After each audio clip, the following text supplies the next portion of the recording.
Hello everyone. चलिए हम इस चैप्टर को आगे बढ़ाते हैं। वाटर अ प्रीशियस रिसोर्सेस हम पढ़ रहे थे और इस चैप्टर को आगे बढ़ाते हुए हम यहाँ पे देखना चाहते हैं इम्पॉर्टेंट सोर्स ऑफ वाटर को, कि आखिर कहाँ कहाँ से मेन इम्पॉर्टेंट सोर्स है, इम्पॉर्टेंट सोर्स ऑफ वाटर। आखिर कहाँ कहाँ से वाटर हम मेनली पाते हैं, ये चीज़ आज के लेक्चर में हम देखने वाले हैं। ये अपने आप में बहुत इम्पॉर्टेंट है। पूरी हम लोग water as a precious resources हमने देख चुके हैं और अभी कुछ और टॉपिक्स बचे हुए हैं। उनमें से इस लेक्चर का पहला ये है इम्पॉर्टेंट सोर्स ऑफ वाटर। तो आपको पता है कि अगर आप कहीं पे जैसे जो भी जहाँ पे वाटर बॉडी हो, आसपास में तालाब हो, आसपास में रिवर हो, अगर उसके करीब जाकर के आइड साइड में, अगर आप उसके थोड़े दूर में आप कहीं पे अगर आप डिग करते हैं, धीरे धीरे होल करते हैं, ठीक है, तो आप देखेंगे कि जब आप होल करेंगे तो थोड़ी देर मिट्टी हटाएंगे आपको तो वाटर दिखना स्टार्ट हो जाएगा। या फिर आप कहेंगे कि मॉइस्ट एयर मिलना मॉइस्ट जो सॉइल है वो मिलना स्टार्ट हो जाएगा, यानी कि जिसमें वाटर लगा हुआ रहेगा वैसा मिट्टी, गीला मिट्टी मिलना आपको स्टार्ट हो जाएगा जैसे ही थोड़ी सी डिग करेंगे। तो उससे आपको पता चल जाता है कि वहाँ पे रिवर हो सकता है, वहाँ पे आसपास में पानी, मतलब पानी निकलने की संभावनाएं वहाँ पे हो सकती हैं, ऐसा आपको पता चलता है। ठीक है, तो इससे मैं आपको ये चीज़ एक्सप्लेन करना चाहता हूँ कि वाटर टेबल होता क्या है। कि मान लीजिए ये धरती है, ये अपना अर्थ है, इस तरीके से ये अर्थ सरफेस है, ठीक है, ऐसा अर्थ सरफेस चल रहा है और आपने क्या करा कि डिग करना स्टार्ट करा उसको, यानी कि यहाँ से आपने, ये आप हो यहाँ पे, ठीक है, और यहाँ से आप अपने हाथों से इसको, यहाँ से मिट्टी निकालना स्टार्ट करा, इस जगह से आपने मिट्टी निकालना स्टार्ट करा। तो जैसे ही मिट्टी निकालना स्टार्ट करा तो आपने देखा कि मॉइस्ट, यानी कि मिट्टी, गीला मिट्टी आपको मिलना स्टार्ट हो गया, यानी कि वाटर से एसोसिएटेड मिट्टी आपको मिलना स्टार्ट हो गया। जो ये रेड कलर का दिख रहा है ये मिट्टी। अब यहाँ के नीचे जाओगे ना तो आपको जो है वो वहाँ पे दिखने लग जाएगा वाटर, यानी कि यहाँ पे लेयरिंग है वाटर का, ढेर सारे यहाँ पे वाटर पड़े हुए हैं। तो ये जो आप देख पा रहे हैं ऊपर वाला लेयर है ना, ये टॉप लेयर ऑफ वाटर जो आप देख पा रहे हैं बेटा, इसी को तो कहते हैं वाटर टेबल। समझ में आ रहा है? ये अपना वाटर है, ये आपका यहाँ तक लैंड है, ठीक है, ये लैंड है। इसके नीचे आप डिग करके नीचे की ओर जा रहे हैं, उसको खोदते हुए नीचे की ओर जा रहे हैं और ये आपका वाटर बॉडी है, ठीक है। तो आप कहाँ तक पहुँच गए? ये वाटर बॉडी तक। और ये जो टॉप लेयर है, top layer of this water जो है, इसी को हम कहते हैं बेटा क्या? Upper limit of water layer is called as what? Water table. So this is your, मैं कह देता हूं इसको अपर लिमिट, अपर लिमिट है ना of this layer, upper limit of this layer, इसी को क्या कहते हैं बेटा? यही क्या कहलाता है? Water table, water table. तो नो डाउट ये जगह जगह पे वैरी करेगा। हो सकता है कि मेरा घर जो है वो नदी के, तालाब के किनारे है, तो हो सकता है कि मैं अगर अपने घर के आसपास में उसको डिग करना स्टार्ट करूं, खोदना स्टार्ट करूं इस तरीके से, तो मुझे यहाँ पे मिट्टी जो है वो गीला वाला मिलने लगेगा, मॉइस्ट मिट्टी मिलने लगेगा और मुझे बहुत जल्दी वाटर मिल जाएगा। और ये टॉप लेयर को, इसी टॉप लेयर को हम क्या कहेंगे यहाँ पे? बोलो, वाटर टेबल कहेंगे बेटा। तो ये एरिया टू एरिया डिफर कर सकता है। हो सकता है आपके घर तरफ नज़दीक में पॉन्ड या फिर नदी वगैरह या फिर कोई भी जो हम कहते हैं कि वाटर बॉडी सोर्स नहीं है, तो वहाँ पे आपको हो सकता है वाटर टेबल और नीचे मिले। तो वाटर टेबल वो होता है जो कि अपर लिमिट ऑफ दिस लेयर, यानी कि वाटर की बात करें, ये जो होता है ना अपर लिमिट ऑफ दी वाटर, ये वाला, तो हम इसे कहते हैं क्या? Water table. तो वाटर टेबल आई थिंक समझ में आ गया होगा कि जब लैंड में जब पहली बार आपको वाटर मिला, पहली बार जब वाटर मिलना स्टार्ट किया उसी लेयर को, तो यहां से लेकर के यहां तक की दूरी को ही क्या बोलेंगे आप? ये यहां तक वाटर टेबल हो गया, ये वाला पार्ट। तो यानी कि आपको कितना जल्दी मिल गया। हो सकता है आप थोड़े से दूसरे इलाके में जाओगे तो हो सकता है आपको यहाँ पे मिलेगा, तो वाटर टेबल खिसक करके यहाँ पे आ जाएगा। गर्मी के दिनों पे ये नीचे चला जाएगा, है ना। गर्मी के दिनों में सूख जाता है वाटर ना, तो गर्मी के दिनों में वाटर टेबल नीचे चला जाएगा। और हो सकता है और गर्मी ज़्यादा पड़ जाए तो और नीचे जा सकता है ये वाटर टेबल।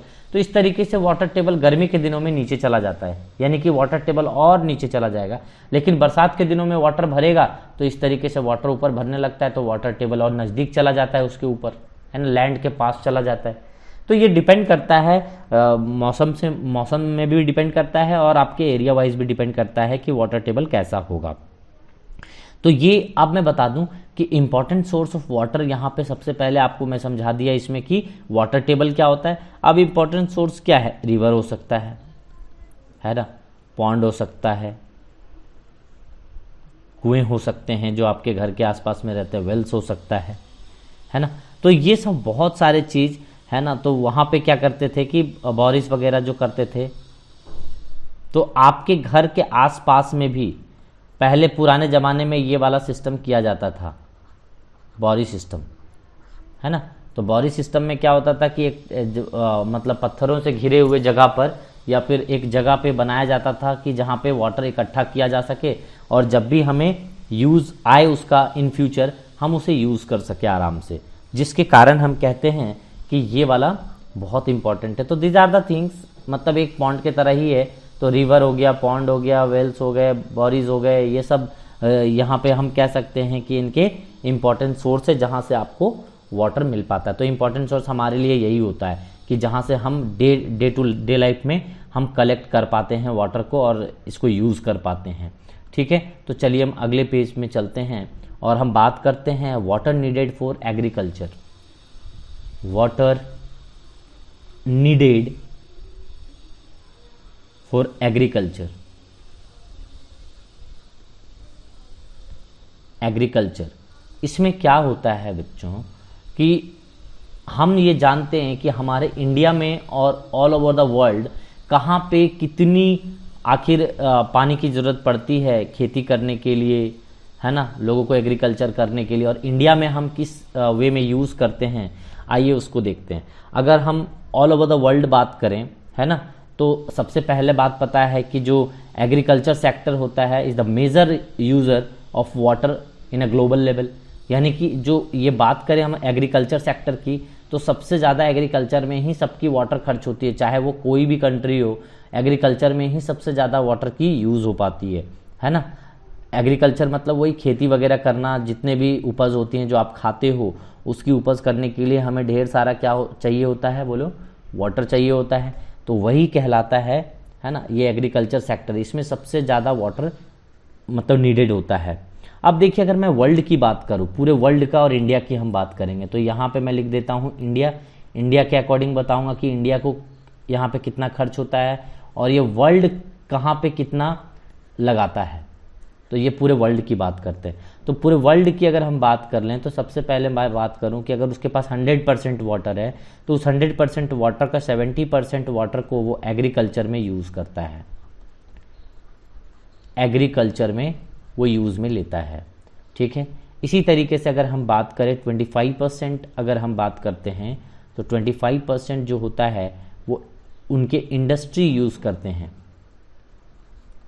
इंडस्ट्री करते हैं। कहने का मतलब है मैं आउट ऑफ द इंडिया बता रहा हूँ, यानी कि पूरे वर्ल्ड की बात कर रहा हूँ, एक एवरेज लेकर के अगर मैं बोलूँ तो। अगर डोमेस्टिक यूज़ की बात करें, ठीक है, डोमेस्टिक यूज़ की बात करें तो डोमेस्टिक यूज़ 5% तक वो लोग कर लेते हैं। जो 100% वाटर है उसमें 5% तक डोमेस्टिक यूज़ कर लेते हैं। तो आप अगर काउंटिंग करें तो ये 70% और ये हो गया आपको 95%, है ना। 70 + 25 95% एंड 5% डोमेस्टिक यूज़ होता है। तो डोमेस्टिक यूज़ यानी कि घरेलू यूज़ में बहुत सारे चीज़ आते हैं, जैसे बर्तन मलना, पीना, नहाना, है ना, ये सब कुछ, और प्लांटेशन में जो आप वाटर देते हो ये सब कुछ इसी में आता है। ठीक है, इंडस्ट्री में हो गए, बहुत सारे इंडस्ट्री में जो सामान बनाए जाते हैं उसमें वाटर की ज़रूरत पड़ती है डिफरेंट स्टेजेस में। एग्रीकल्चर में हमें ज़रूरत पड़ती है। तो टोटल ये 100% हो गया बेटा। तो 100% वाटर का डिस्ट्रीब्यूशन पूरे ऑल ओवर द वर्ल्ड इस तरीके से रहता है। बट इन इंडिया अगर हम बात करें, हम अपने कंट्री में अगर बात करें तो एग्रीकल्चर की जो होती है एक मिनट बेटा। अगर हम इंडिया में बात करें तो एग्रीकल्चर में देखें, एग्रीकल्चर में तो ज़्यादा मेजर पार्ट जो है वो इंडिया में लोग मॉडरेट लोग, गरीब लोग रहते हैं, हम कह सकते हैं फार्मर लोग रहते हैं। और यहाँ पे जो हम यूज़ करते हैं वो 90% अपना 100% वाटर का 90% यूज़ तो हम कर लेते हैं एग्रीकल्चर में। हमारे यहाँ इंडस्ट्री कम है, हम दूसरे देश पे ज़्यादा डिपेंडेंट रहते हैं, ठीक है। हम ज़्यादातर चीज़ें, ज़्यादा सामान हम दूसरे देशों से मंगवा लेते हैं, है ना। जो भी अपना बेसिक नीड से, अपने मोबाइल से लेकर के जो भी एप्लीकेशन और भी बहुत सारी चीज़ है ना, जो भी ज़रूरत की चीज़ें हैं बहुत सारा वो आउट ऑफ कंट्री, टीवी हो, फ्रिज हो, बहुत सारी दूसरे कंट्री के चीज़ आते हैं। तो इंडस्ट्री में जो यूज़ होता है हमारे यहाँ, तो हम तो इंडस्ट्री कम बनाते हैं भैया, हम तो जॉब में डिपेंड करते हैं। तो इंडस्ट्री हम अपना बनाने की कोशिश बहुत कम करते हैं, नॉर्मल चीज़ कर लेते हैं घर के आसपास में। तो इंडस्ट्री में हमारा खर्च भी कम है। यहाँ पे इंडस्ट्री में देखो ऑल ओवर वर्ल्ड 25% है, हमारे यहाँ 7%। आप इससे समझ सकते हो कि हमारे यहाँ कितनी इंडस्ट्रीज़ है। इसके अकॉर्डिंग आप ये भी समझ सकते हैं कि हमारे यहाँ अनएम्प्लॉयमेंट कितनी है, लोग कितने बेरोज़गार होंगे। सोचिए, जब इंडस्ट्री ही नहीं होगी तो जॉब कहाँ से मिलेगी। तो ये चीज़ है कि यहाँ पे 7% हम इंडिया में यूज़ में लेते हैं इसको। अगर इसी तरीके से डोमेस्टिक पर्पस की बात करें, डोमेस्टिक पर्पस की बात करें तो यहाँ पे हम कह सकते हैं कि यहाँ पे ऑल ओवर द वर्ल्ड लोग 5% यूज़ करते हैं, यानी कि घरेलू चीज़ों में ज़्यादा उसको यूज़ करते हैं, और हम यहाँ पे 3% ही यूज़ कर पाते हैं इसको घरेलू चीज़ों में, और ये टोटल हो जाता है आपको 100%। तो आप देख सकते हैं कि ऑल ओवर द वर्ल्ड हम कैसे यूज़ करते हैं वाटर को, और इंडिया में कैसे यूज़ करते हैं वाटर को। So this is the very very important part. आपको ये समझना ज़रूरी था कि हमारे यहाँ कैसा चलता है वाटर मैनेजमेंट और वर्ल्ड में कैसा चल रहा है, ये आपको जानना ज़रूरी था। तो आपको यहाँ से अनुमान बहुत सारे चीज़ का लग सकता है। चलिए हम अगले टॉपिक की बात करें। यहाँ पे the very very important depletion of water table. आखिर ये जो वाटर टेबल जो घट जा रहा है या बढ़ जा रहा है, इसके पीछे रीज़न क्या है। तो हम बात करते हैं depletion of water table, depletion of water table की बात कर लेते हैं। यानी कि जो हमने अभी बताया था वाटर टेबल, आपको डिफाइन किया था, मैं अभी फिर से स्ट्रक्चर बना दूं इसका।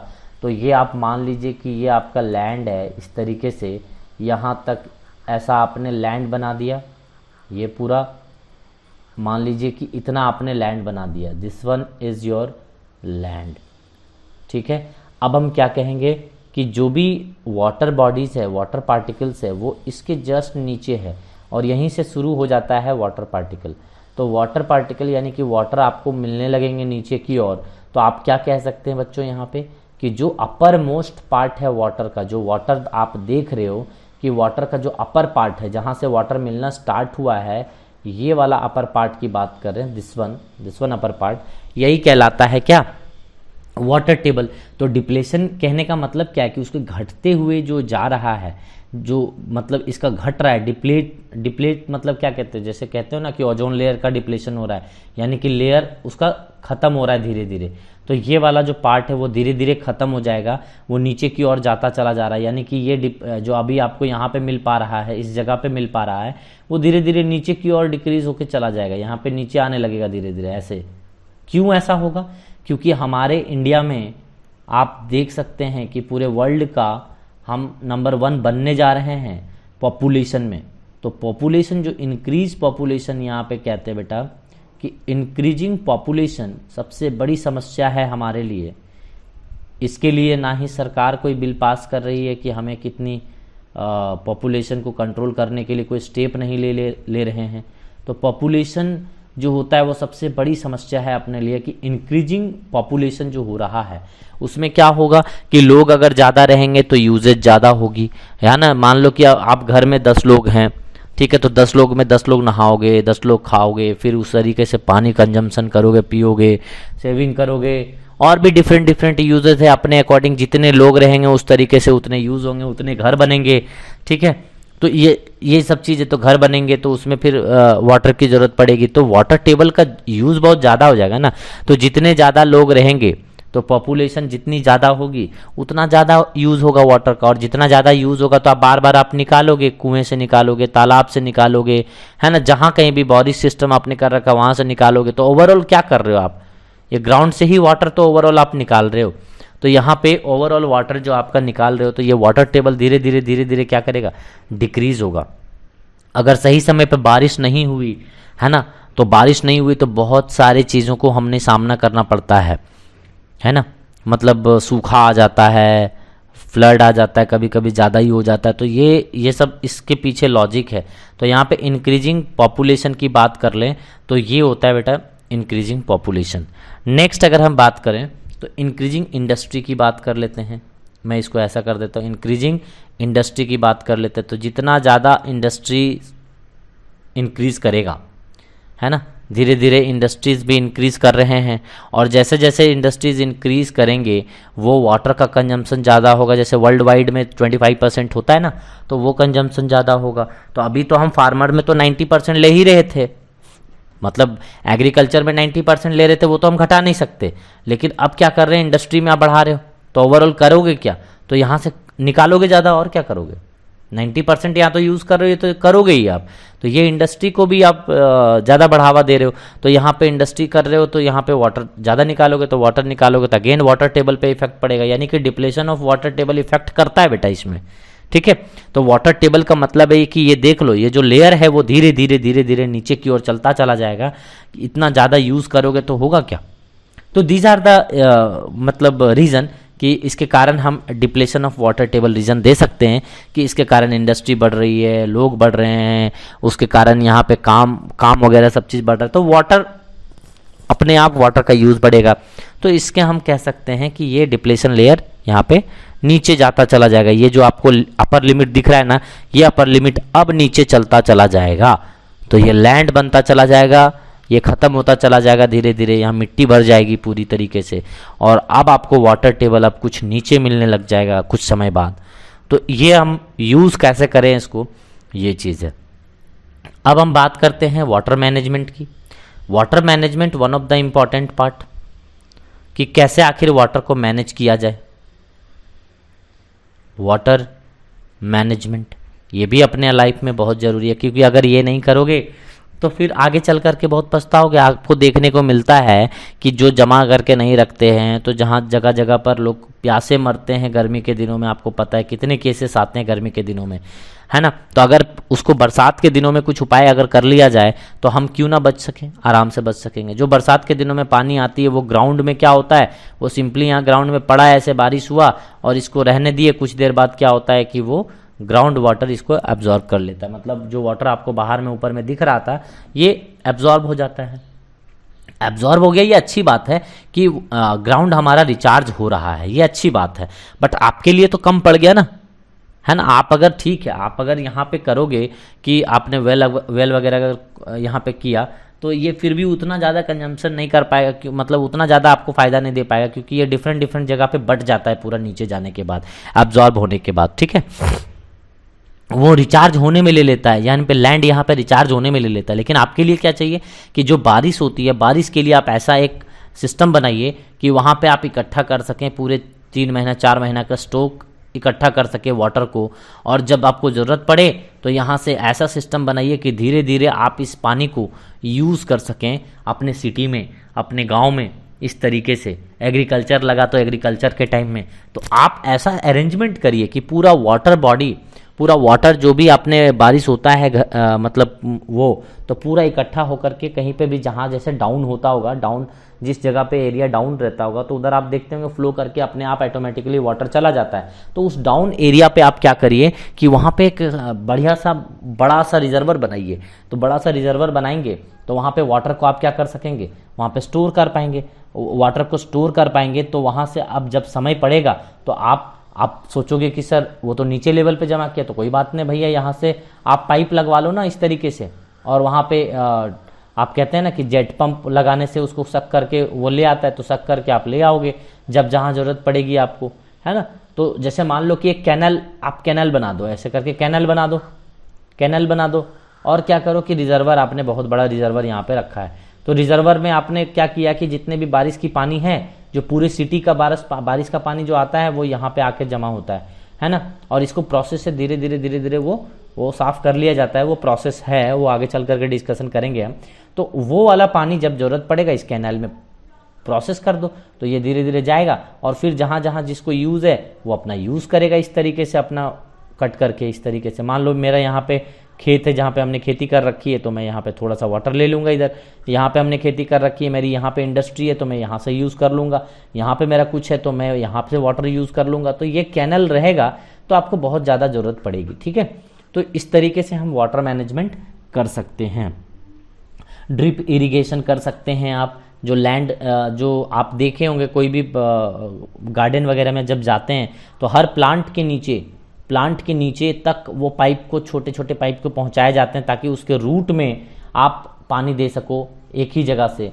जो भी वाटर आता है वो वहाँ से स्प्रिंकल हो जाता है, तो वो जा कर के छोटे छोटे पाइप हम वहाँ पे हर रूट में जा कर के वहाँ पे लगा देते हैं, तो वो ड्रिप इरिगेशन कहलाता है। ड्रिप इरिगेशन का सिंपल सा मीनिंग है कि ये प्लांट है, मान लीजिए, ठीक है, ये प्लांट है, पूरा ढेर सारा प्लांट रहता है गार्डन में।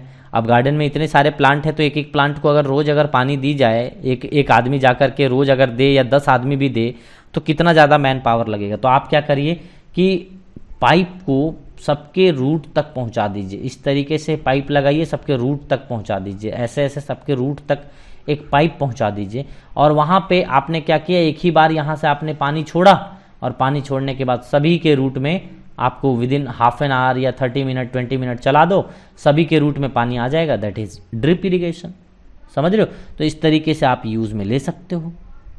उस डायरेक्टली प्लांट के मतलब बॉटम में चला जाएगा, रूट पे चला जाएगा, उससे उसको फ़ायदा होगा। समझ में आ रहा है। तो ये सब हैं वाटर मैनेजमेंट में कि कैसे आप वाटर को मैनेज कर सकते हैं। वाटर मैनेजमेंट ऐसे कर सकते हैं, घर में आप देखते हैं कि कोई भैया या पापा जब सेविंग करते हैं तो नल को खुला छोड़ देते हैं, उनको टाइम टू टाइम उसको बंद करना चाहिए, है ना। और नहाने का आप आधे घंटे 1 घंटे तक ना नहाएं, जितनी ज़रूरत है उतने ही नहा करके फिर निकल जाएं। बहुत लोग शौक से नहाते रहते हैं, बस अपना मस्त एकदम खो जाते हैं अपने यादों में और बस नहाने स्टार्ट कर देते हैं, पानी एक तरह से फ्लो हो रही है, उनको कोई चिंता नहीं है, ठीक है। तो इस तरीके से वाटर को मैनेज कर सकते हैं। नेक्स्ट अगर हम बात करें कि effect of water scarcity, effect of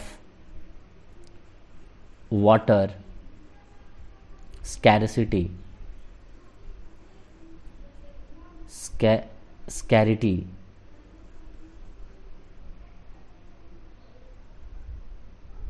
effect of water scarcity on plants, on plants, ये देखते हैं।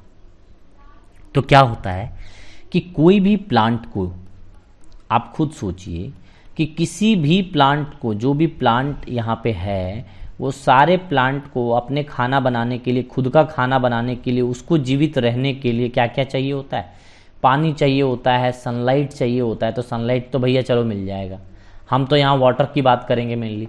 तो आप अगर इसे वाटर नहीं दोगे, ठीक है, वाटर नहीं दोगे तो ये अपना खाना कैसे बनाएगा।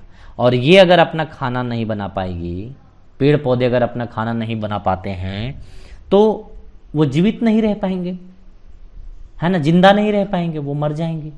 और वो अगर मर जाते हैं तो आपको ऑक्सीजन कहाँ से मिलेगा, और अगर ऑक्सीजन नहीं मिलेगा तो पूरा वर्ल्ड ही खत्म हो जाएगा। तो ओवरऑल इसीलिए हम बार बार कहते हैं कि प्लांट लगाइए और प्लांट को प्रॉपर वाटर दीजिए, है ना। तो ये भी बहुत ज़रूरी है। पूरी जो वर्ल्ड की ग्रीनिटी है, जो ग्रीन दिखता है, पूरा ग्लोब आपका जो ग्रीन दिखता है, वो ग्रीन कैरेक्टर ही लॉस हो जाएगा, पूरी तरीके से ग्रीन कैरेक्टर ही खत्म हो जाएगा आपका, अगर आपने कुछ उपाय नहीं किया तो इसीलिए प्लांट को जिंदा रखना बहुत ज़रूरी है। अदरवाइज हम कोई जिंदा नहीं बच पाएंगे, क्योंकि आपका ऑक्सीजन अगर थोड़ी देर के लिए बंद कर दिया जाए, सोचिए, इमेजिन करिए, इतने बड़े बड़े जब आपको कोरोना वगैरह या कुछ भी हो जा रहा है अगर, तो वेंटिलेशन में जब जा रहे हो तो क्या चल रहा है, आपको ऑक्सीजन चल रहा है। अगर ऑक्सीजन नहीं दिया जाए आपको कुछ देर के लिए, 2 सेकेंड 5 सेकेंड मिनट के लिए अगर नहीं दे दिया जाए तो मर जाओगे आप, तो सोच क्यों नहीं रहे हो कि यही तो आपको ऑक्सीजन प्रोवाइड कर रहा है, नेचुरल प्रोवाइड करा रहा है, फ्री में प्रोवाइड कर रहा है, फिर भी आप देना नहीं चाहते, इसे जिंदा नहीं रखना चाहते। तो भैया उसको जो भी इच्छा है उसको पूरा करो, अदरवाइज हम जिंदा नहीं रहेंगे। तो नहीं ऑक्सीजन रहेगा ना ही हम रहेंगे, तो सभी लोग मर जाएंगे, लाइफ ही पॉसिबल नहीं हो पाएगा इस वर्ल्ड में। इसीलिए पेड़ पौधों का होना जरूरी है। तो इसे effect of water scarcity on plants, तो प्लांट्स को वाटर जरूर दिया कीजिए, अदरवाइज कोई प्लांट नहीं बच पाएगा। इसी तरीके से अगर हम बात करें तो और हम बात कर सकते हैं कि वाटर को हम एज अ सॉल्वेंट की तरह यूज़ करते हैं। वाटर में आपने सुना होगा किसी भी तरह के चीज़ को आप घोल सकते हैं, चीनी हो, नमक हो, और भी बहुत सारे केमिकल जो हैं आप उसको उसमें मिक्स कर सकते हैं, मिला सकते हैं। तो ये water as a solvent work करता है बेटा। सॉल्वेंट कहने का मतलब अगर मान लो कि जो लार्ज अमाउंट में रहता है, लार्ज अमाउंट में जो मौजूद रहता है बेटा, उसे हम सॉल्वेंट कहते हैं, और जो लेस अमाउंट में रहता है उसको सॉल्यूट कहते हैं। जैसे मान लीजिए कि हमने यहाँ पे एक सॉल्यूशन बनाया और इस सॉल्यूशन में हमने क्या किया कि NaCl दे दिया, और अगर NaCl दे दिया है तो यहाँ पे NaCl क्या होगा, NaCl यानी कि सॉल्ट क्या हो जाएगा यहाँ पे, ये हो जाएगा सॉल्यूट। और ये वाटर यहाँ पे क्या हो जाएगा, वाटर यहाँ पे क्या हो जाएगा बोलो, सॉल्वेंट। तो सॉल्वेंट, इसको यूनिवर्सल सॉल्वेंट भी कहा जाता है बेटा, कि यहाँ पे बहुत सारे केमिकल्स डिसॉल्व कर सकते हैं आप, बहुत सारे केमिकल्स डिसॉल्व कर सकते हैं, सॉल्ट कर सकते हैं, शुगर कर सकते हैं, and many more things you can dissolve in it. इसीलिए हम इसको यूनिवर्सल सॉल्वेंट भी कहते हैं। बहुत सारी चीज़ों को आप इसमें डिसॉल्व कर सकते हैं। तो आज के लेक्चर में इतना ही रखते हैं, एक और लेक्चर बनाऊंगा और उस पर हम कोशिश करेंगे उसको सम अप करने की, ख़त्म करने की इस चैप्टर को। इस चैप्टर में इतना ही, इस लेक्चर में इतना ही। Thank you everyone.